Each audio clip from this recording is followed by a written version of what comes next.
parole de Dieu est éternelle comme Dieu lui-même est éternel. Le Dieu que nous servons n'a ni commencement ni fin. C'est quelque chose qui me dépasse. Et je ne peux pas essayer de l'expliquer. Et je n'ai même pas envie d'essayer de l'expliquer. Je l'accepte tel quel. Ce que nous découvrons par rapport à la parole de Dieu, c'est que la parole de Dieu est tout aussi éternelle que Dieu lui-même est éternel.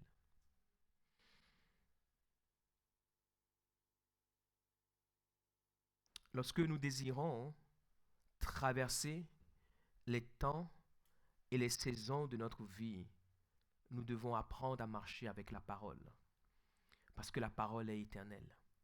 Chacun d'entre nous va et rencontrera des temps et des saisons qui viendront en contradiction avec les aspirations et les désirs les plus profonds de son cœur. Et pour pouvoir passer outre ces temps et ces saisons, nous devons être connectés à la parole de Dieu, parce que la parole de Dieu est comme Dieu, elle est éternelle. Et si la parole de Dieu est éternelle et que nos vies sont connectées à la parole, alors les temps et les saisons éphémères ne pourront pas nous arrêter. Et ma prière pour toi, c'est que quels que soient les temps et les saisons que tu vas traverser, et si tu vis sur cette terre, des temps et des saisons tu vas traverser. J'aime souvent utiliser cette phrase, le problème, ce n'est pas le problème. Le problème, c'est comment tu fais quand le problème arrive. Mais lorsque nous sommes avec la parole de Dieu qui est éternelle, elle ne voit aucun problème.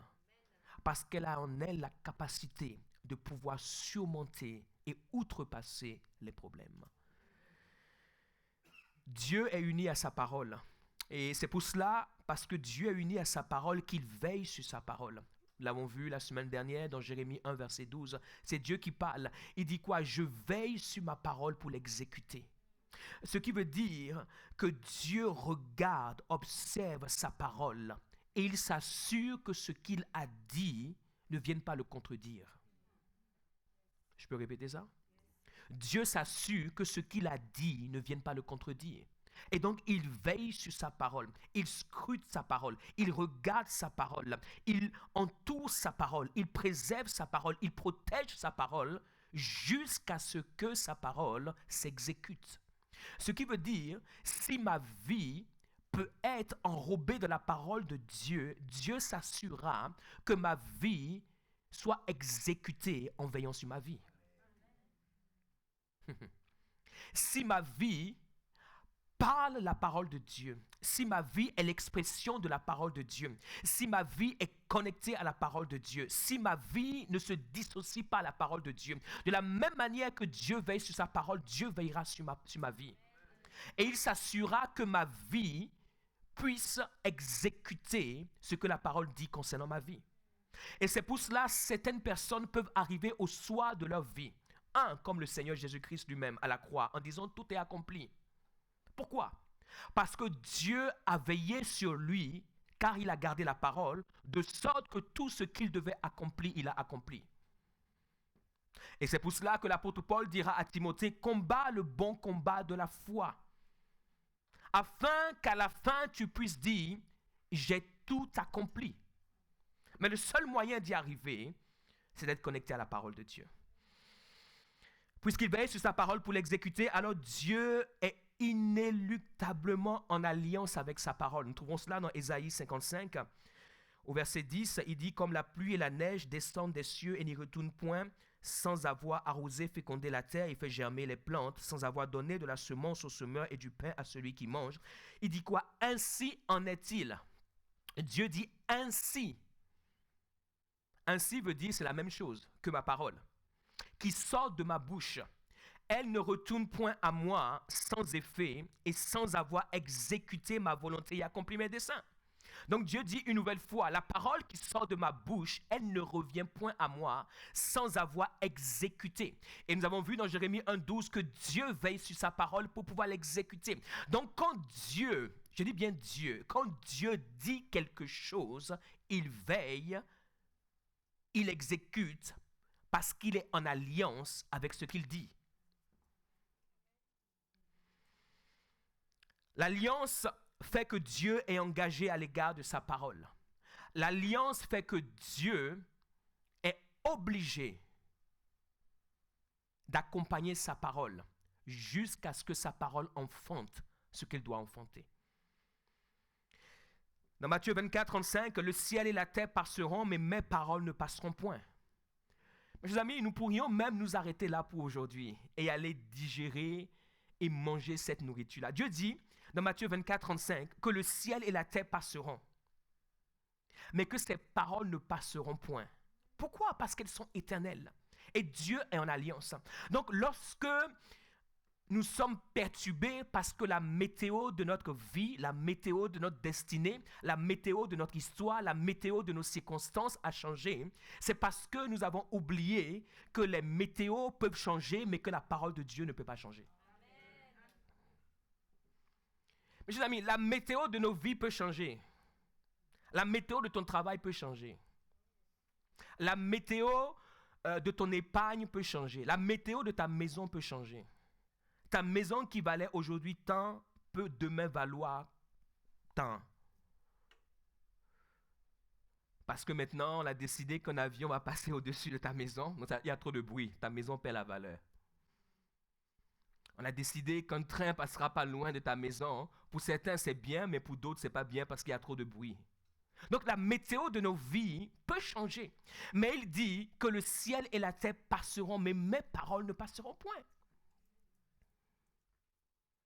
L'une des choses que nous devons faire, c'est de pouvoir être des hommes et des femmes remplis de la parole de Dieu pour que Dieu ait un regard sur nous et que Dieu veille sur notre vie et que Dieu soit engagé à ce que notre vie puisse manifester ce qu'il a déclaré à travers la parole qui est contenue dans notre vie.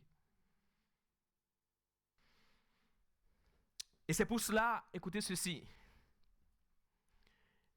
lorsqu'il n'y a personne pour t'encourager et que tu as compris cette dimension de la parole, tu sais que tant que ce que Dieu a dit sur ta vie ne s'est pas accompli, les problèmes que tu vois aujourd'hui, les circonstances que tu vis aujourd'hui, l'opposition qui te menace aujourd'hui ne sont que des situations éphémères. Parce que la limite de ta vie est subordonnée à la parole qui est sur ta vie. Écoute-moi, la limite de ta vie est dictée par la parole qui est sur ta vie. Quand Dieu a parlé sur ta vie et que l'ennemi parle contre ta vie, tu n'as pas besoin de pleurer. Ou si tu pleures, pleure et essuie tes larmes parce que tu as une parole que tu dois exécuter.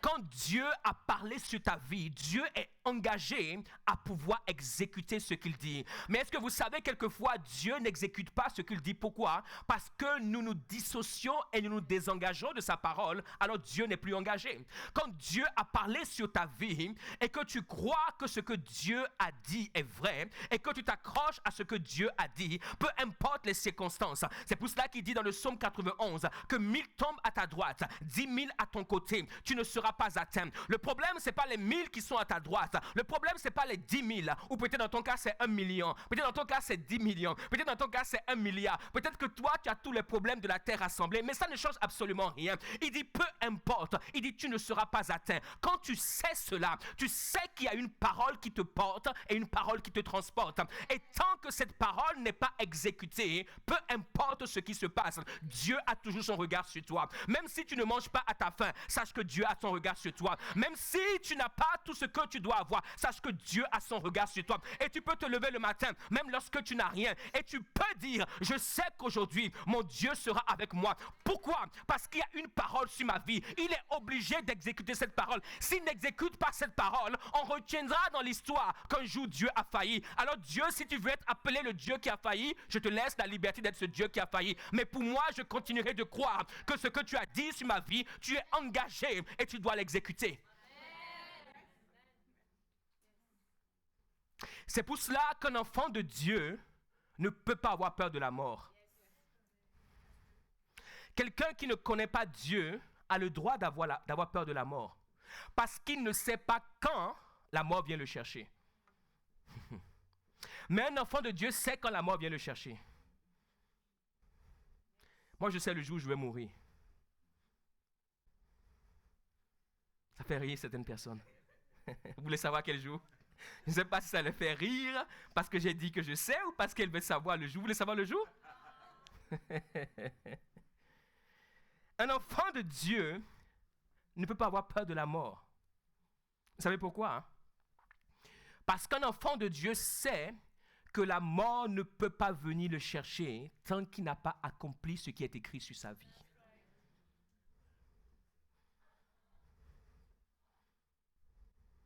C'est pour cela, quand il y a certaines choses qui viennent te chatouiller dans ta vie, ça fait partie de la normalité de la vie. Mais tu dois être certain que tu as une parole qui parle pour toi. Oh, et pour ce qui me concerne, il y a beaucoup de paroles qui ne sont pas encore accomplies. Il y a énormément de paroles qui ne sont pas encore accomplies. Donc quand l'ennemi se débat, Satan, pourquoi tu te fatigues comme ça? Il y a une parole sur ma vie. Et tu dois engager cette parole. Et tu dois invoquer cette parole. Et tu dois remettre cette parole sur la table. Pour que les concernés sachent que tant que la parole n'est pas exécutée, tant que Dieu ne l'a pas exécutée, il n'y a rien qui peut se passer dans ta vie.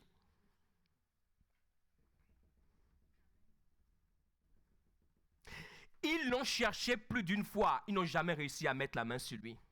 La Bible nous dit au début de son ministère, lorsqu'il quitte Nazareth, dans la synagogue, il se retrouve sur une montagne. Écoutez ceci, ils l'ont amené sur la montagne et à un moment donné, ils l'ont entouré au sommet de la montagne et ils voulaient le précipiter. Mais on ne sait comment, il s'est faufilé entre eux, il est descendu. Il ne pouvait pas mourir. Sa mort, la mort qui a été écrite sur lui, la mort qui a été prophétisée sur lui, c'est une mort à la croix. Et c'est une mort à la croix où on ne brise pas ses os. C'est pour cela que les deux à côté de lui, on a brisé leurs os, mais lui, on ne pouvait pas briser ses os. Donc quand ils voulaient mettre la main sur lui pendant 3 ans et demi, ils n'ont pas réussi. Pourquoi? Parce qu'il y avait une parole qui était écrite sur lui. La mort l'a cherché.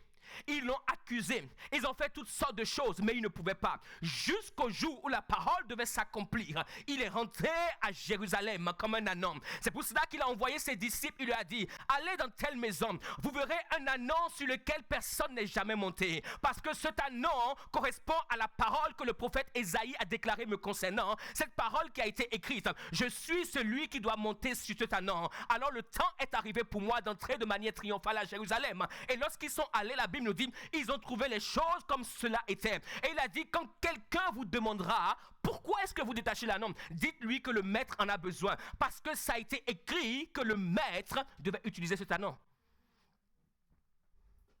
Et il est rentré à Jérusalem avec. Et quand Pilate lui pose la question de savoir, mais tu es le roi des Juifs, tu entends ce qu'on dit sur toi? Il dit, Pilate, ne t'inquiète pas de ce qu'on dit sur moi. Ce que tu fais là, tu obéis simplement à une parole. Ne crois pas que tu es grand. Ne crois pas que tu es puissant. Ne crois pas que tu as une autorité. Ne crois pas que tu es quelqu'un. Ne crois pas que tu es un puissant gouverneur. Pilate, tu ne fais qu'obéir à une parole. Donc s'il te plaît, fais bien ce que tu dois faire là pour que ce qui me concerne se termine bien.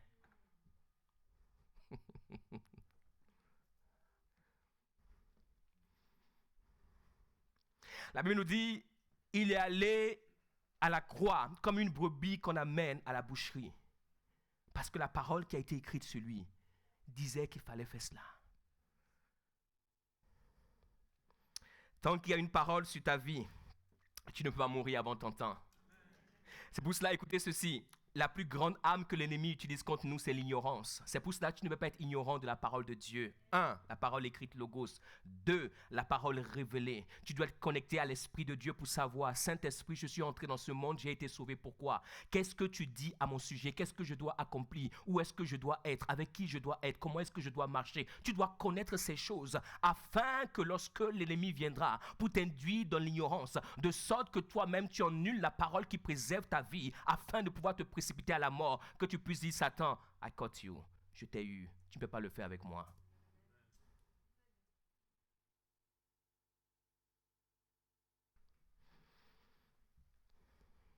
La parole est une puissance parce qu'elle représente à 100% Dieu. La parole de Dieu regorge en elle ou possède en elle une puissance qui la rend inébranlable. En réalité, ceux qui savent marcher avec la parole de Dieu marchent avec la puissance de Dieu.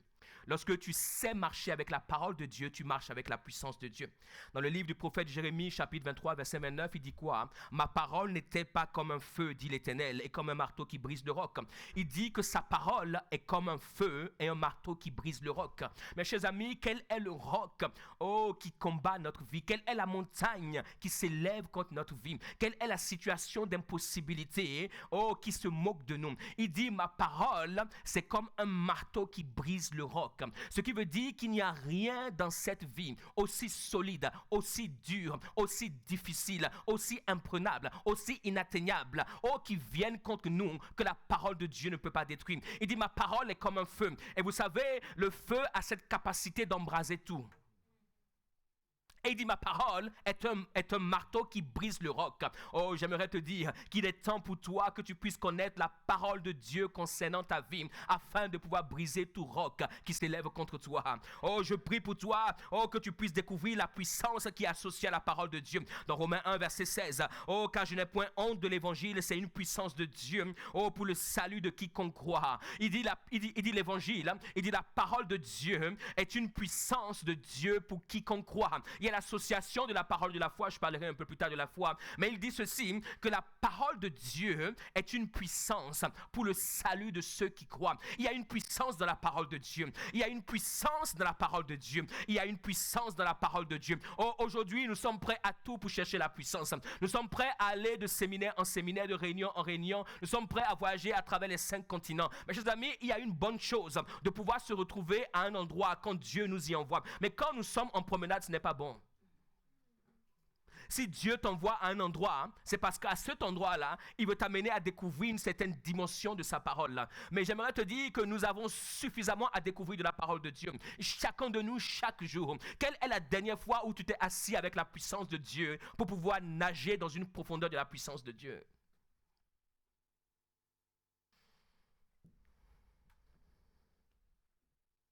La parole de Dieu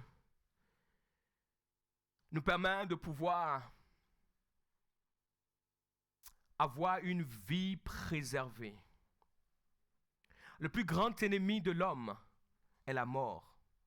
Et la mort utilise un venin qu'on appelle le péché. Par le péché, la mort entre dans nos vies. Chaque fois que vous voyez la mort, il faut savoir que derrière la mort, il y a une forme de péché. Quand je parle de la mort, je ne parle pas simplement de la mort physique, mais je parle de toutes sortes de morts qui peuvent entrer dans nos vies.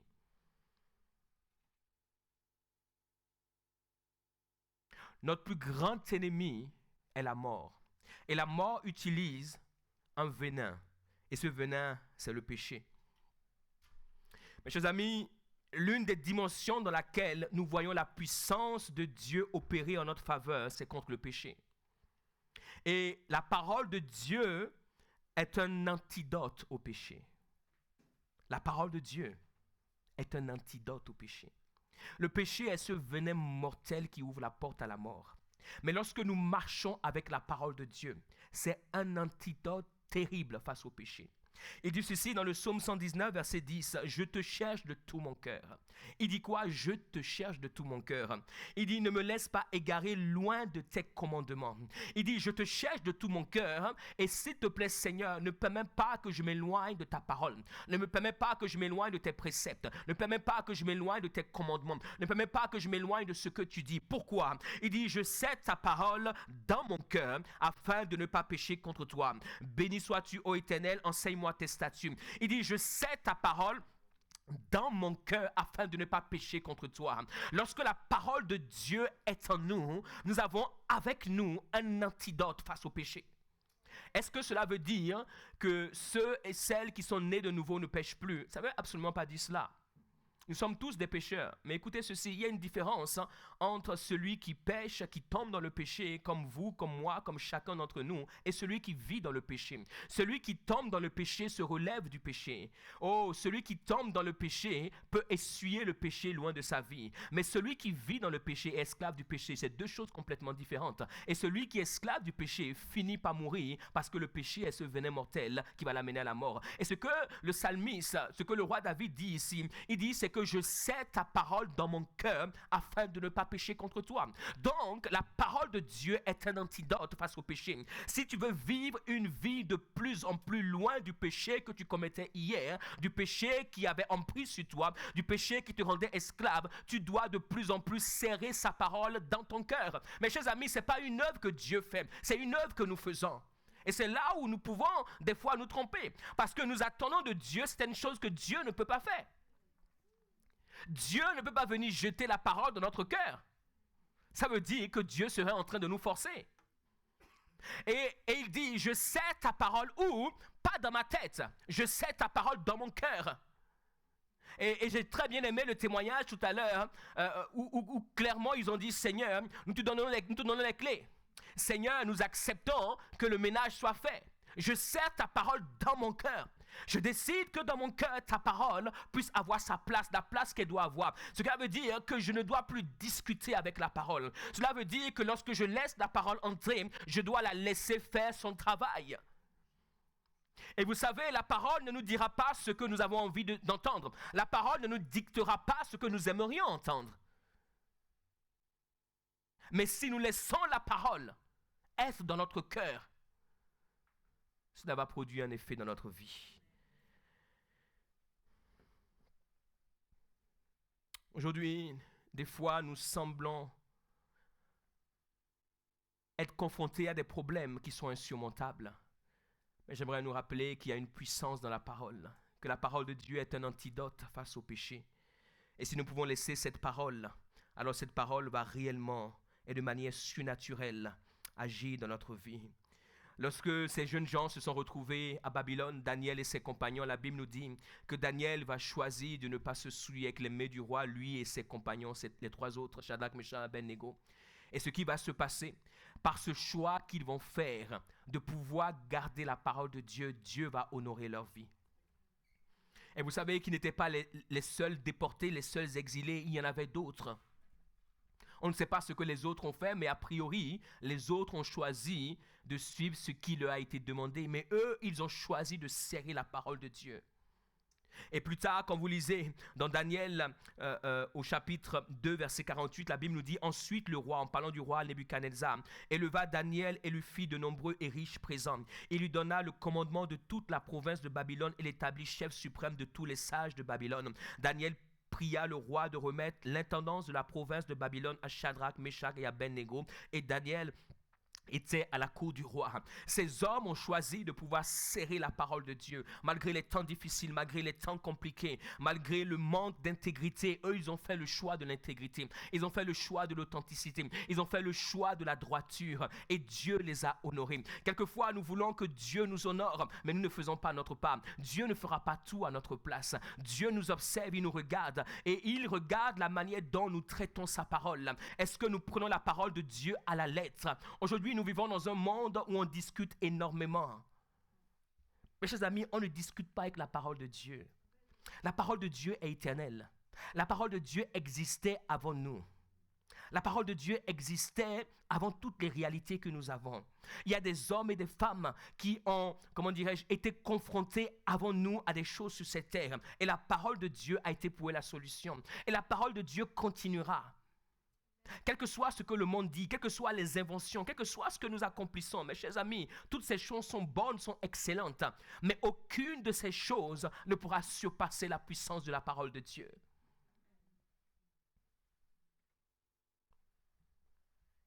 Et c'est parce que ces hommes ont découvert la puissance de la parole de Dieu qu'ils ont même été capable de pouvoir défier le roi Nebuchadnezzar. Et Shadrach, Meshach, Abednego se sont retrouvés dans la fournaise. Mais la Bible nous dit qu'il y avait un quatrième homme. Ce quatrième homme, c'était la parole en eux. Lorsqu'ils sont retrouvés dans la fournaise, la parole qui était en eux est sortie d'eux afin de pouvoir se tenir avec eux dans la fournaise. Mes chers amis, j'aimerais vous dire quelque chose. Lorsqu'un homme, lorsqu'une femme a la parole de Dieu en lui, lorsque tu marches dans la vallée de l'homme de la mort, il dit je serai avec toi. Oh, tu ne verras pas Jésus physiquement avec toi, mais sa parole va te porter, sa parole va te transporter. Lorsque tout le monde sera là en train de te regarder en disant non, non, non, il va tomber. Oh, c'est le moment pour lui de se noyer, c'est le moment pour lui de disparaître. La parole de Dieu va te porter, mais tu as besoin d'avoir cette parole en toi. Tu as besoin d'avoir cette alliance avec la parole de Dieu. Et là où les autres ont échoué, tu réussiras parce que la parole en toi est infaillible. La parole de Dieu est infaillible. La parole de Dieu est infaillible.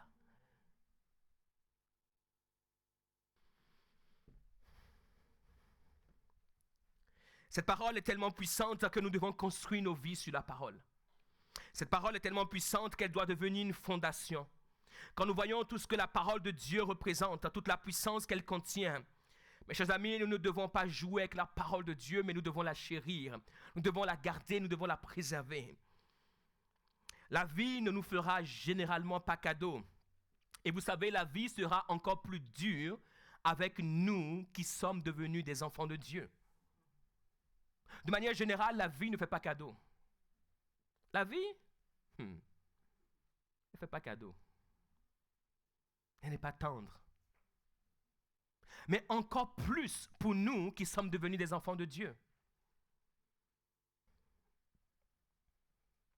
Pourquoi? Parce que l'ennemi va s'associer à la vie pour pouvoir nous déstabiliser encore plus. Et raison de plus pour nous de pouvoir avoir la parole de Dieu comme fondation. C'est pourquoi quiconque entend ces paroles, Matthieu 7, 24, que je dis et les met en pratique sera semblable à un homme prudent qui a bâti sa maison sur le roc. Il dit, celui qui entend ma parole et qui la met en pratique. Pas juste celui qui entend la parole. Mes chers amis, comment pouvons-nous mettre en pratique ce que nous oublions? Et comment pouvons-nous ne pas oublier ce qu'on ne regarde pas, ce dont on ne se rappelle pas, ce qu'on n'entend pas, ce qu'on ne voit pas, ce qu'on n'expérimente pas, etc., etc. Il dit, c'est pourquoi quiconque entend ces paroles que je dis et les met en pratique sera semblable à un homme prudent. Qui a fait quoi? Qui a bâti sa maison sur le roc. Le Seigneur nous montre ici que globalement, il existe deux types d'humains. Il y a ceux qui bâtissent sur le roc et il y a ceux qui bâtissent sur le sable. Ceux qui bâtissent sur le roc sont ceux qui entendent la parole de Dieu et qui la mettent en pratique. Ceux qui bâtissent sur le sable sont ceux qui aussi entendent mais qui choisissent de ne pas la mettre en pratique. Mes chers amis, si notre vie est fragile, nous devons déjà nous poser la question de savoir où est la place de la parole de Dieu. Et aujourd'hui, nous vivons une très grande fragilité, malgré souvent le nombre d'années de vie chrétienne que certaines personnes peuvent avoir, parce que les années ne ressemblent pas aux fondations. Les années sont loin des fondations. Les années n'ont pas la même consistance que les fondations. La vraie question, c'est de savoir, au-delà des années, est-ce que nos vies ont réellement été bâties sur la parole? Est-ce que nos vies sont ancrées dans la parole? Le Seigneur dit, celui dont la vie est bâtie sur la parole est un homme prudent, est un homme sage. Pourquoi? Parce que la vie ne fait pas cadeau. Nous continuons la lecture. Il dit, la pluie est tombée, verset 25. Pourquoi? Parce que sur terre, il y a toujours la pluie. Peu importe l'endroit où vous allez, il y aura la pluie. La pluie viendra. Il y a des chrétiens qui prient contre la pluie. Excuse-moi, c'est une prophétie qui est écrite dont le thème est fixé. Elle viendra. La pluie te rencontrera. La pluie viendra contre toi. Je me rappelle de l'histoire de Archbishop Benson Idahosa. Si vous ne connaissez pas l'histoire de cet homme, c'est un homme qui a bouleversé l'Afrique. Aujourd'hui, si vous voyez ce réveil dans plusieurs nations en Afrique, Il fait partie d'un des catalyseurs, d'un des hommes que Dieu a utilisé de manière extraordinaire. Je dirais, à son époque, on respectait l'Afrique comme jamais. Dans la plupart des grandes conférences internationales qui se faisaient au monde, c'est un homme qu'on invitait. Pourquoi? Parce que cet homme avait une autorité incroyable, je vous assure. Quand vous pouvez trouver encore beaucoup de vidéos de lui sur YouTube, quand vous l'entendez parler, vous voyez la parole de Dieu de manière autoritaire et de manière incontestable se déployer. Mais quand vous lisez son autobiographie, il raconte l'histoire de sa femme un jour qui va mourir. Sa femme va mourir lorsqu'ils étaient à la maison. Mais un homme qui fonctionnait dans une dimension incroyable de la parole. Là, tu ne prêches plus à une foule. Et des foules, il en drainait. Tu es face à ta femme qui vient de mourir. Là, tu ne fais pas une prédication, là. Qu'est-ce qu'il y a en toi?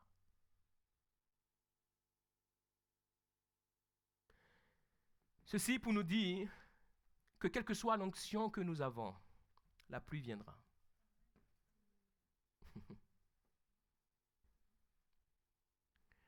Les torrents sont venus.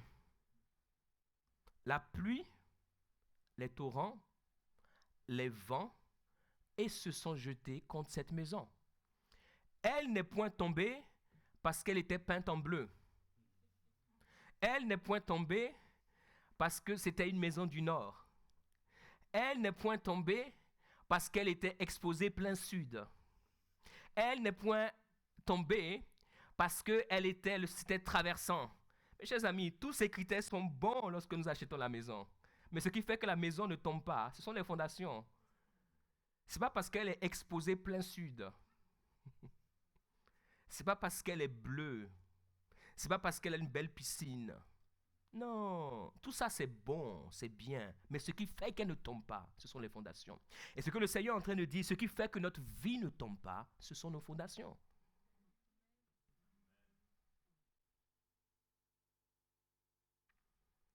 Ce qui fait que ta vie, ce qui fait que ma vie, ce qui fait que notre vie tiendra, c'est nos fondations.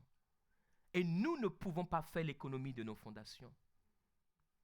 Et pour nous, nous devons de manière constante et de manière continuelle revoir nos fondations, checker nos fondations, nous assurer que nos fondations sont toujours bonnes, que nous n'avons pas pris l'habitude d'être chrétiens.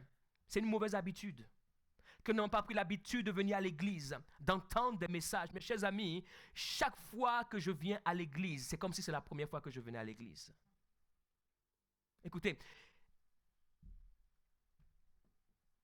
si on pouvait faire un appel chaque fois que je viens à l'église, je donnerais ma vie au Seigneur chaque fois que je viens à l'église. Parce que je veux m'assurer que entre la dernière fois et maintenant, je suis toujours avec lui. Certains me diront c'est un manque de foi. Mais c'était juste pour vous imaginer.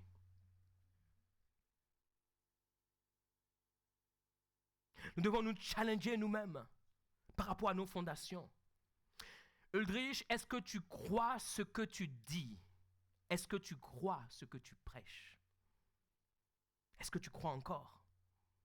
Ou entre-temps, c'est devenu une fable? Ou entre-temps, c'est devenu une allégorie? Ou entre-temps, c'est devenu une philosophie? Ou entre-temps, c'est devenu juste un style?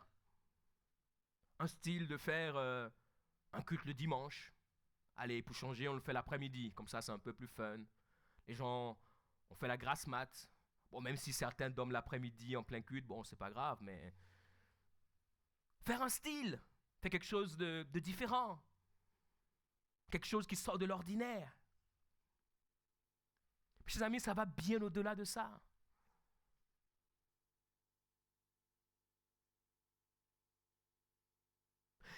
Est-ce que le jour où tu seras confronté avec ce que tu prêches, tu rougiras ou tu tiendras? C'est le check-up que je dois faire. Le tout n'est pas de prêcher. Et chacun d'entre nous, c'est le check-up que nous devons faire.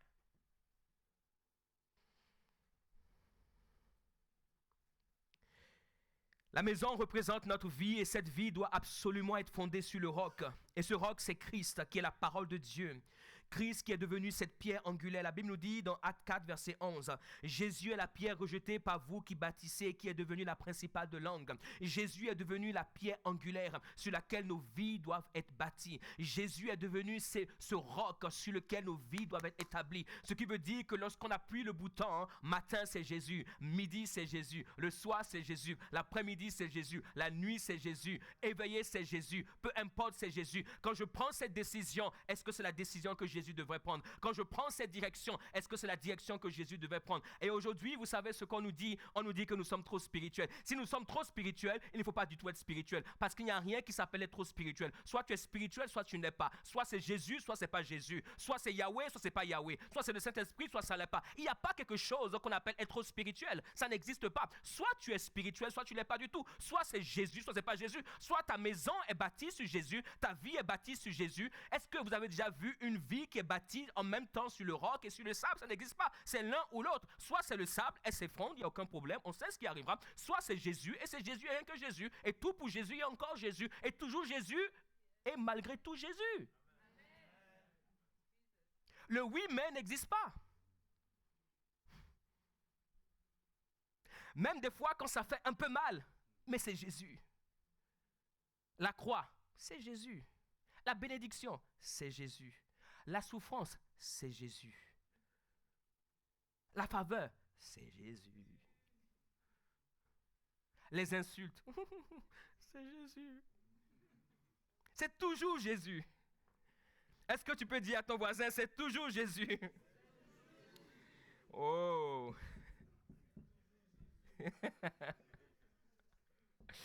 Même quand ça fait mal, car il est dit dans l'Écriture, voici, je mets en Sion une pierre angulaire, choisie, précieuse, et celui qui croit en elle ne sera point confus.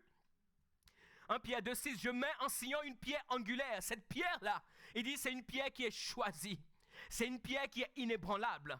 Et il dit, celui qui met sa confiance dans cette pierre, celui qui bâtit sa vie sur cette pierre, celui qui croit en elle, 1 Pierre 2,6, cette personne ne sera point confuse. Lorsque le vent viendra, lorsque la pluie viendra, lorsque les tempêtes viendront, toutes ces choses s'abattront sur nos vies. Toutes ces choses s'abattront même sur l'Église. Toutes ces choses s'abattront sur nos entreprises, sur nos familles, sur nos maisons, sur tout ce que nous construisons. Mais la Bible déclare ceci, cette personne ne sera point confuse parce que sa vie est bâtie sur la parole. Et la parole est éternelle, et la parole est inébranlable, et la parole est infaillible, et la parole est avant les problèmes, la parole est après les problèmes, la parole traverse, elle surmonte, elle dépasse, elle va contre, elle conteste, et elle agit contre toutes ces choses. Toujours la parole de Dieu, elle est inébranlable. C'est la pierre angulaire.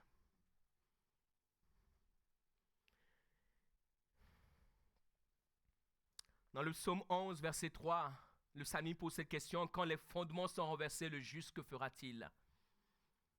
C'est là tout notre problème. Quand les fondements sont renversés, même si nous sommes justes, nous n'avons plus rien. Et je prie que nos fondements ne soient jamais renversés. Je prie que nous ne remplacions point nos fondements. Je prie que nos fondements tiennent quoi qu'il arrive. Je prie que la parole de Dieu soit la fondation de notre vie. Même lorsque nous ne comprenons pas cette parole-là. Et je peux vous le dire de manière humble et sans avoir à rougir, sans avoir honte. Je ne comprends pas tout de la parole de la Genèse Apocalypse, absolument pas. Si vous me demandez de pouvoir faire une série de messages sur l'eschatologie, je vous dirai c'est pas mon domaine, mais ça ne me pose aucun problème. Je ne veux pas, faire semblant du pasteur qui sait tout. Je ne sais absolument pas tout. Je sais que ce qui m'a donné la révélation de savoir, mais je sais qu'il y aura une fin du monde. Je ne sais pas quand, mais je sais. Pourquoi? Parce que c'est la parole qui le dit, donc je le crois. Je ne sais pas de manière technique comment ça va se passer. Mais la seule chose dont je veux m'assurer, c'est de faire partie de ceux qui vont partir. Tout le reste, ça, honnêtement, je n'ai pas besoin de savoir. Mais il y a des gens qui sont spécialisés. Si vous voulez vraiment connaître un peu plus l'eschatologie, je vous recommande le pasteur Massicotte. C'est un Canadien. Il est excellent. Quelqu'un le connaît ici? Non? Allez le découvrir. Il est excellent. Si vous voulez savoir exactement quel jour vous devez être enlevé, comme ça vous préparez le matin, vous prenez votre bon petit déjeuner et vous vous apprêtez pour que les anges viennent vous chercher. La parole est une prière. La parole est une prière. Dans notre vie spirituelle, tout est associé plus ou moins à la parole de Dieu.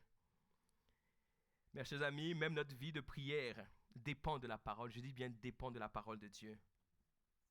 Nous avons souvent une vie de prière qui nous frustre, une vie de prière qui des fois n'est pas enthousiasmante, qui des fois ne répond pas à ce que nous aimerions. Mes chers amis, pourquoi? Parce que souvent, nos prières sont le fruit de nos pensées, de notre volonté, et non le fruit de la volonté de Dieu. Si nous voulons vivre une vie de prière plus victorieuse et plus enthousiasmante, même nos prières doivent être le fruit de la parole de Dieu. Pourquoi? Parce que la parole de Dieu, c'est la volonté de Dieu. Ce qui veut dire, si nos fruits sont en accord avec la volonté de Dieu, alors Dieu honorera nos prières.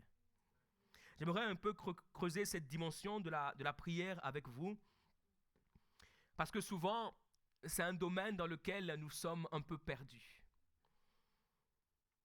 Il y a un secret que j'ai découvert il y a très longtemps par rapport à la parole de Dieu, c'est Matthieu 21, verset 22 qui le dit, c'est que tout ce que vous demanderez avec foi par la prière, vous le recevrez. Ce verset est extrêmement clé dans notre compréhension de la prière. Il dit quoi? Tout, T-O-U-T. Quand le Seigneur dit tout, c'est tout. Mais il dit tout ce que vous demanderez avec foi par la prière, vous le recevrez.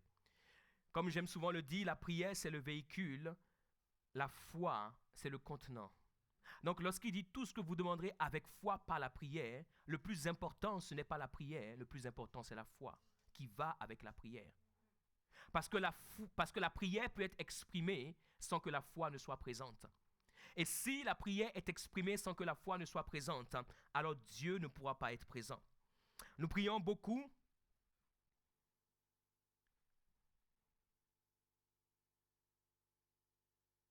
Nous prions beaucoup. Nous prions beaucoup. Mais est-ce que nous prions réellement beaucoup? Souvent, les chrétiens, quand vous les entendez, vous avez l'impression qu'ils ne font que ça. Ils prient beaucoup. Sur le charismatique, ils prient beaucoup. Et moi, je suis aussi, comme nos amis, je suis un peu analytique et observateur. Et depuis des années, je me suis rendu compte d'une chose, c'est que dans quasiment toutes les églises, pour ne pas dire toutes les églises, quasiment toutes les églises, en tout cas toutes celles que j'ai connues, c'est sûr, et toutes celles avec lesquelles j'ai discuté avec des amis, c'est quasiment sûr, la réunion de prière est la réunion la plus pauvre. C'est la réunion la plus désespérante. C'est la réunion la plus frustrante. C'est la réunion où quand vous arrivez déjà sur le parking, vous vous demandez est-ce que vous avez bien fait de venir. Parce que le parking vous parle sur la finalité de cette réunion. Et quand vous arrivez dans la salle, le pressentiment prophético-spirituel que vous avez se confirme.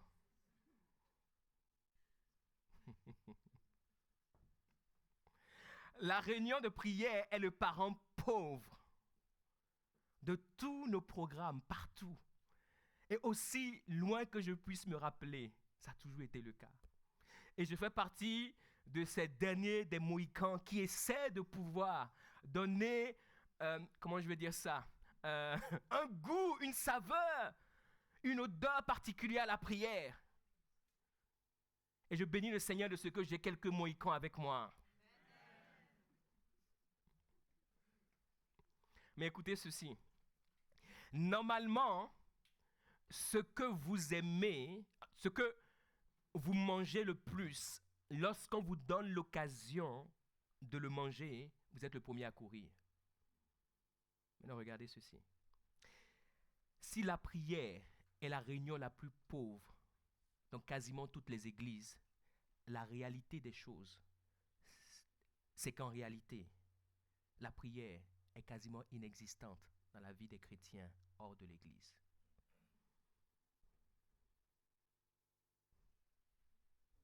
Est-ce que ça a du sens ce que je dis? Si ça n'a pas du sens, dites-le moi. Okay. Parce que quand tu aimes quelque chose et qu'on te propose la chose, tu vas être le premier à la manger avant que ton voisin ne mange. Parce que tu aimes cela. J'aime le sourire d'Alexis. C'est un homme posé qui réfléchit de manière posée. Ecclésiaste 5, versets 6 à 7. J'ai découvert ce verset qui m'a un peu perturbé, bouleversé, challengé. Et je l'apprends dans la version King James, traduit en français. Il est dit ceci, Ecclésiaste 5, versets 6 à 7. Il dit, ne permets pas à ta bouche de te faire pécher. Ne permets pas à ta bouche de te faire pécher. Et ne dis pas devant l'envoyé de Dieu que c'est une erreur. Et dans une autre version, il est dit, ne dis pas au prêtre, ne dis pas au sacrificateur ou ne dis pas à l'ange de Dieu que c'est une erreur. Il dit, ne permets pas à ta bouche de te faire pécher et ne dis pas à l'envoyé de Dieu que c'est une erreur. Pourquoi Dieu s'irriterait-il de tes paroles et détruirait-il l'ouvrage de tes mains? Oh! Pourquoi Dieu va-t-il s'irriter de tes paroles? Il y a des paroles dont Dieu s'irrite et qui le poussent à détruire l'ouvrage de nos mains.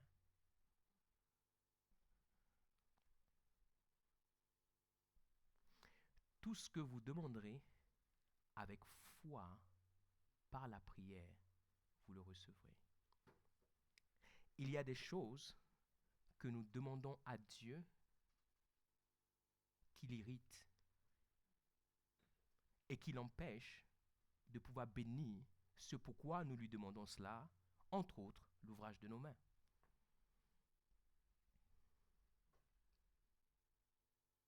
Ne permets pas à ta bouche de faire pécher ta chair, ou de faire pécher ta vie, ou de faire pécher ton corps, de faire pécher ton existence, de faire pécher tes besoins, de faire pécher ce que tu veux voir que Dieu fasse dans ta vie. Ne permettons pas à ce que notre bouche puisse être un instrument qui nous handicape. C'est pour cela que le Seigneur est très clair. Il dit, tout ce que vous demanderez par la prière, vous le recevrez absolument pas. Tout ce que vous demanderez avec foi par la prière. Ce qui veut dire, tout ce que vous demanderez avec incrédulité par la prière, vous ne le recevrez pas. Et la foi dont il est question, c'est la foi qui ne vient pas de nous, mais c'est la foi qui vient de Dieu. Pourquoi? Parce que si j'ai peur d'affronter la montagne qui est devant moi, je ne peux pas trouver en moi la force et la capacité de pouvoir l'affronter puisque j'ai peur.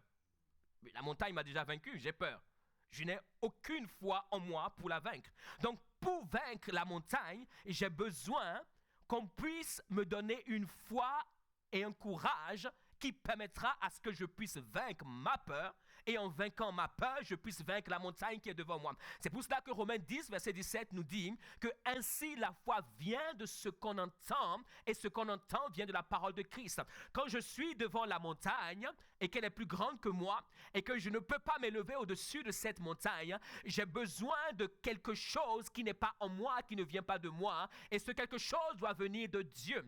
La foi qui vient de Dieu, qui vient de la parole de Dieu, lorsqu'elle entre en moi, elle me permet de commencer par m'élever au-dessus de ce qui était un obstacle devant moi afin de pouvoir vaincre cet obstacle. Parce que en moi, je n'ai pas cette capacité, je n'ai pas cette foi, je n'ai pas cette aptitude. Donc j'ai besoin de pouvoir trouver dans la parole de Christ, que ce soit la parole écrite, la parole révélée, la parole inspirée, la parole partagée, la parole prophétisée, quelque chose qui va venir choquer mon être là où je suis afin de me pousser à m'élever. Ainsi, la foi fait quoi? Elle vient. Elle n'est pas en moi, elle vient. Cette foi doit marcher. Cette foi doit venir de quelque part. Elle n'est pas en moi. Je suis là, je suis paralysé, je suis confronté. Il faut qu'elle vienne. Et pour qu'elle vienne, quelquefois, je dois aller la chercher. Je dois aller la prendre dans la parole. Je dois aller la prendre dans une certaine parole. Et cette foi va commencer par marcher. Elle va venir en moi. Et dès qu'elle vient en moi, elle te rend de manière surnaturelle capable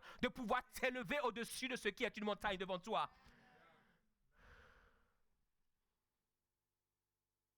Elle vient.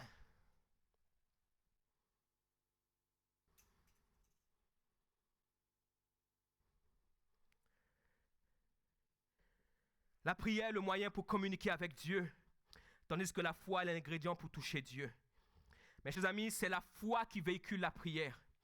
Et c'est la foi qui nous donne de pouvoir expérimenter de manière glorieuse tout ce que la prière a à nous donner. Et chaque fois que nous nous retrouvons, chaque fois que nous nous rassemblons, chaque fois que nous nous réunissons, mes chers amis, dans la présence de Dieu, c'est une opportunité pour nous de pouvoir être touchés par ce Dieu-là et de pouvoir toucher ce Dieu-là.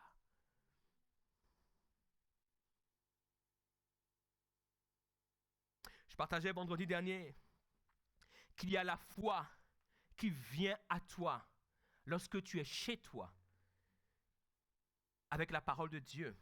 Et il y a la foi qui vient à toi lorsque tu viens dans la présence de Dieu avec des frères et des sœurs.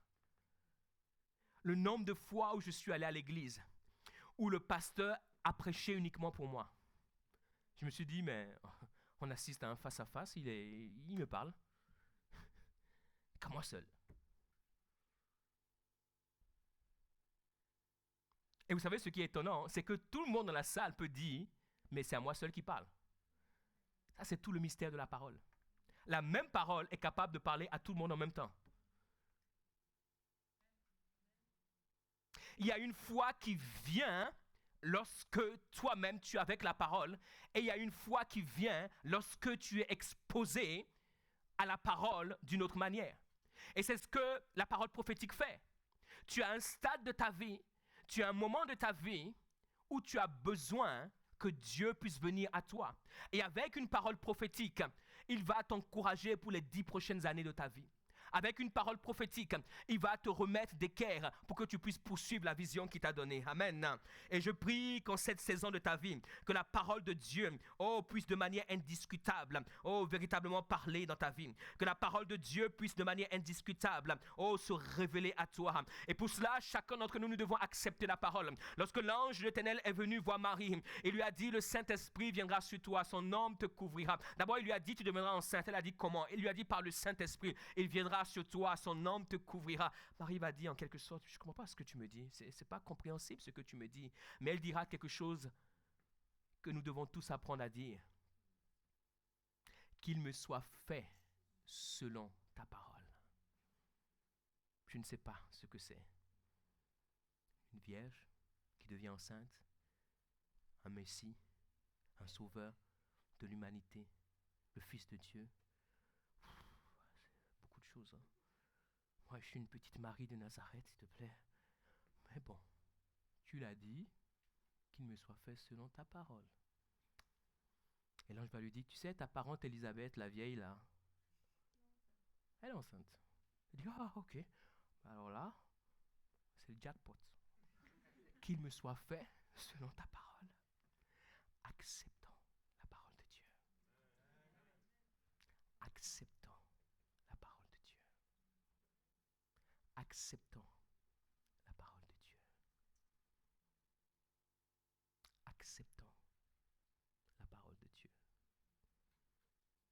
Acceptons la parole de Dieu. Acceptons la parole de Dieu. Quand ton corps te dit le contraire, rappelle-toi qu'il a dit, par ses meurtrissures, nous sommes guéris. Acceptons la parole de Dieu. Chers amis, je ne vous raconte pas une histoire, je vous raconte ma vie. Lorsque notre fille était à l'hôpital, je t'ai déjà raconté plus d'une fois cette histoire, et c'est pour vous montrer de manière pratique. Malgré tout ce que les médecins disaient, ma foi dans la parole de Dieu m'a poussé pendant 3 mois, notre foi, à ne jamais leur poser une seule question.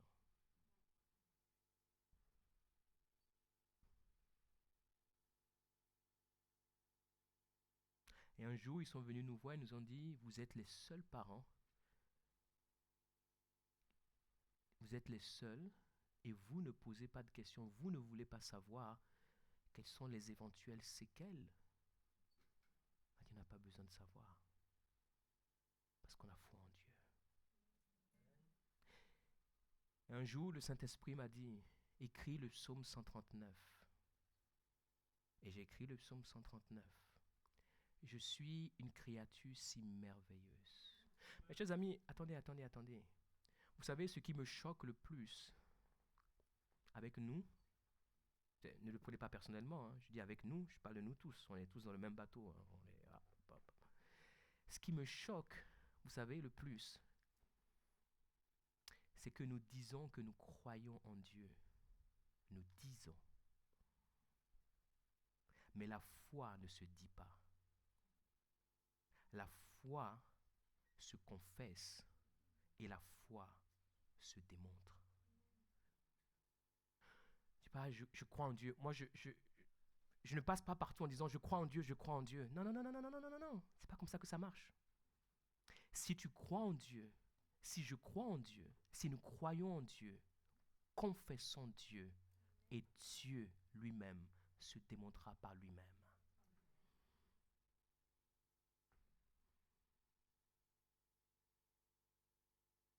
Aujourd'hui, pour être passé par là, en plus nous avons une spécialiste qui travaille avec les enfants. Quand vous voyez un enfant prématuré, très souvent, au bout de quelques années, vous pouvez le reconnaître par son faciès. C'est des choses que vous ne saviez pas. Et aujourd'hui, je suis un spécialiste de la reconnaissance des enfants prématurés.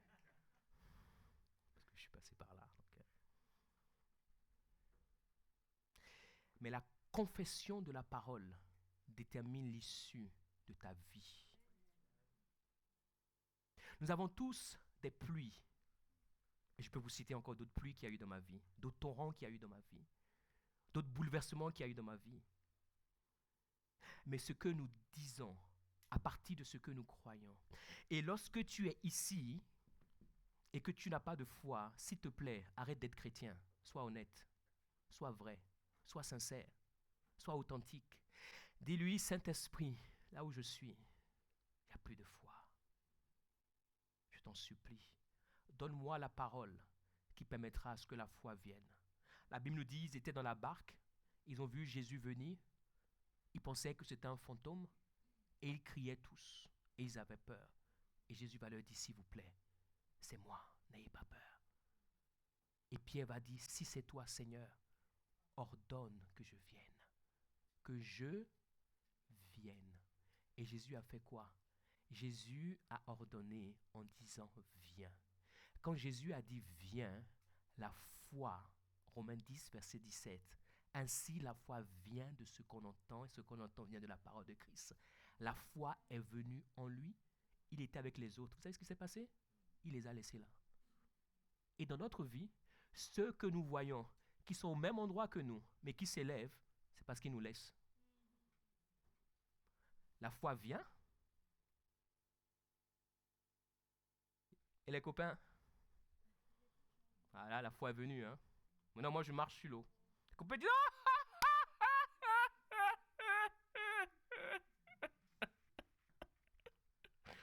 oh, il s'est pris pour qui, lui?